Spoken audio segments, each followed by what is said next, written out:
Hello everyone, welcome back to my channel. It's another day of TikTok and Twitter madness. About a month ago, there's a tweet that was very successful and very controversial, and it said, "Walkable cities is a dog whistle for fat phobia." I know, what a crazy thing to say.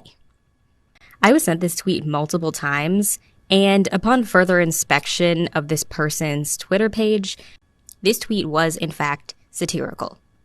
But I, and probably you, if you've watched my channel consistently, did not know that this was a joke.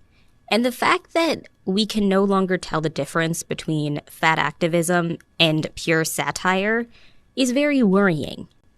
And this is far from the first outrage-baiting tweet to exist. But this is probably the most successful one I've ever seen. It outraged any reasonable person that knew that this statement was obviously untrue. Walkable cities are good for everyone.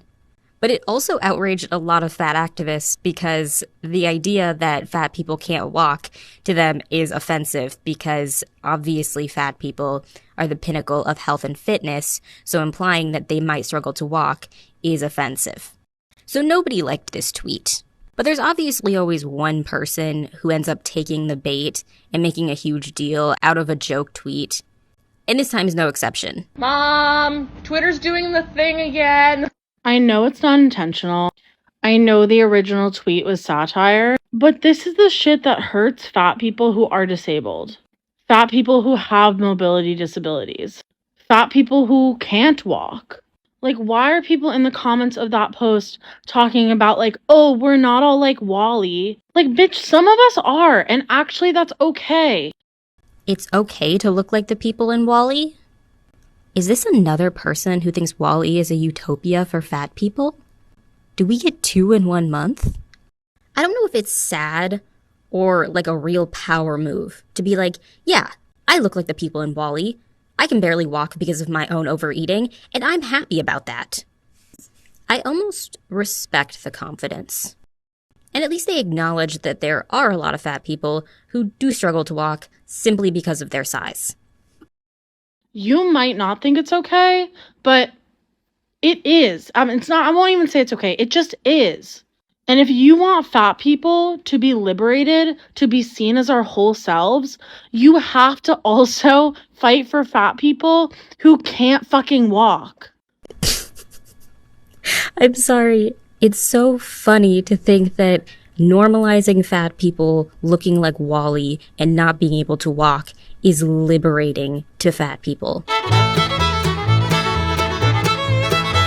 Bro.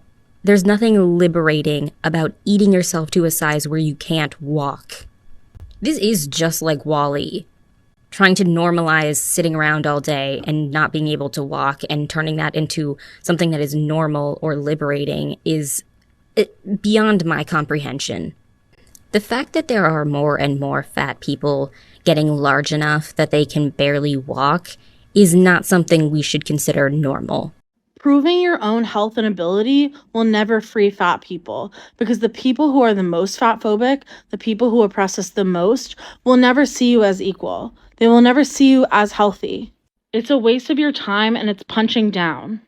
So I think they're saying that we should all collectively acknowledge that there are a lot of fat people that struggle to walk, and that is fine and normal, and we should accept that. And that is true. That a lot of fat people struggle to walk once you get past a certain size. Have you seen anyone on My 600 Pound Life or Tammy Slayton? They look miserable trying to walk. But again, that shouldn't be normal. So yeah, this is the one person that seems to defend the tweet, saying that walkable cities are bad, I guess was the overall message of the tweet. And that we should accept that a lot of fat people can't walk, so we shouldn't make walkable cities. Even though walkable cities are good for everyone. If you don't know what a walkable city is, it doesn't mean that there's no cars or roads or transportation aside from walking.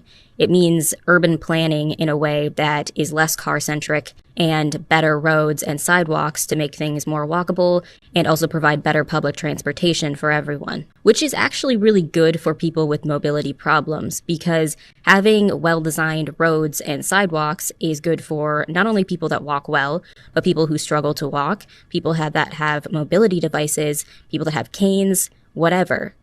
Having walkable cities is beneficial to all of them, especially if it also comes with good public transportation, because that means a lot of people with mobility problems that struggle to drive or can't afford a car can still get around a city.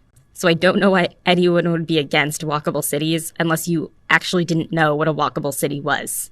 So I went down to the comments to see how people were responding to this TikTok, and most people thought the TikTok was ridiculous. But then the creator kind of backtracked on a lot of stuff they said in the video, because apparently they do like walkable cities, they just want them to be accessible for disabled people. And that is not the message I got from that TikTok at all. One commenter says, walkable cities is just the elimination of car-centric transportation. And the creator responded basically saying that there still needs to be transportation for disabled people. Why couldn't you have just said that? This TikTok was a minute long, but it could have just said, I believe in walkable cities, but they also need to be accessible for disabled people. That's it. It could have been one sentence. But yeah, I think the creator kind of does understand what walkable cities are, but kind of doesn't.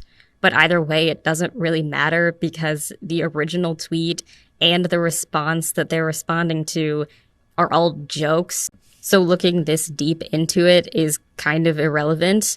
But hey, the original tweet did what it was supposed to do. It caused a lot of outrage, so props to the original creator. But the icing on the cake surrounding all of this drama over a single 7-word tweet is this comment right here. People really need to move away from healthy equals good, unhealthy equals bad. And the reply underneath says, but being healthy is a good thing. Yes, being healthy is a good thing. And the fact that people have to say that out loud, they have to be explicit about that, is sad. I think this simple comment exchange ties together this entire video very well. Anyway, that's all I have to say about that TikTok. But I'm going to end the video a little bit differently today. If you've watched a lot of my videos, you've seen this TikToker, Jordan, in my videos before.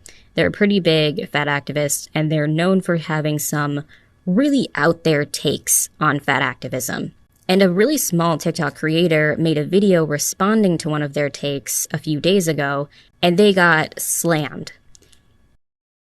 So I know you guys can't hear the video, so let me just give you a basic rundown of what it is. This larger lady is whining about the fact that she can't find 5X pants when she goes thrifting, and she blames it on thin people buying 5X pants.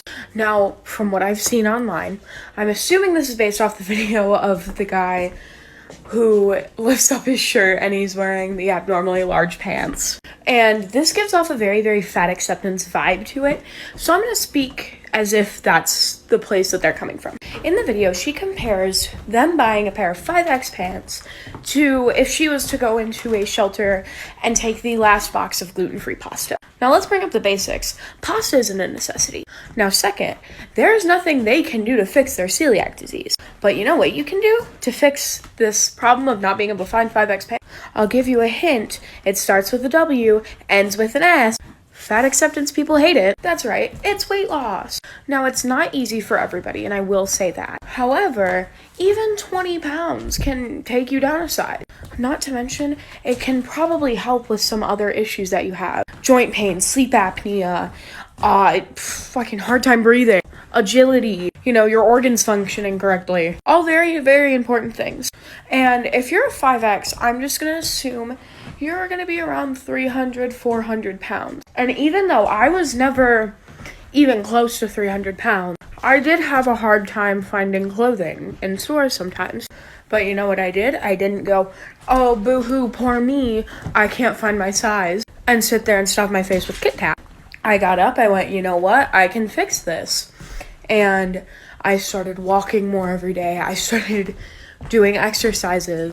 I took my calorie intake down. And because I know how fat acceptance people are, no, I'm not starving myself. I'm literally eating over like 1,500 calories a day. And now, guess what? I went to the mall about 2 weeks ago and I was able to find things in my size. I even went down a size. So if you want to find an easier way to help this situation than just complaining about it on TikTok and hoping they listen because of your shitty comparison, maybe use all that energy it took you to make that video and take a walk. I know this whole video comes off really, really mean, but like, my dude, what are you doing? You're sitting in your car complaining that people are thrifting 5X pants, but instead of, you know, walking or something, or trying to fix the part of the problem that you can, you're throwing a tantrum in your car while making a TikTok and making stupid comparisons, comparing things that people can't fix to something that you can. Anyway, that's all I have to say about this. If you have any comments, put them in the comments. And if you want to hear me talk about this more, comment.